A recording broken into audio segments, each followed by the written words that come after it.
Debris હતી ત્યારે એમના દીકરાની ખોપડી એમણે જોઈ. It's not what happens to you, but how you react to it matters. Definitely એક વાત હું બોલું છું, what happens with you is 10%, how you take it is 90%. Wow.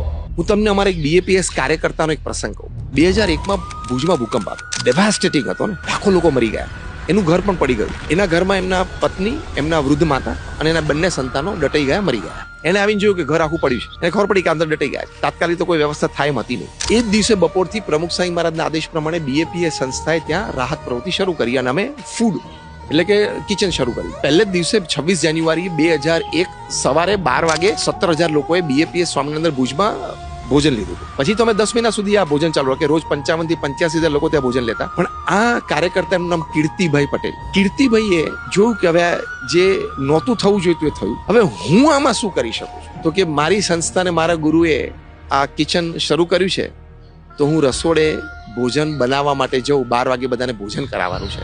1 મહિના પછી એ ડેબ્રિસ હતી ત્યારે એમના દીકરાની ખોપડી એમણે જોઈ. 1 મહિના દરમિયાન અને પછી પણ એ ફૂલ ટાઈમ સવારે 8 થી રાત્રે 11 કેમ્પ ઉપર સેવામાં હતા. આટલો મોટો લોસ.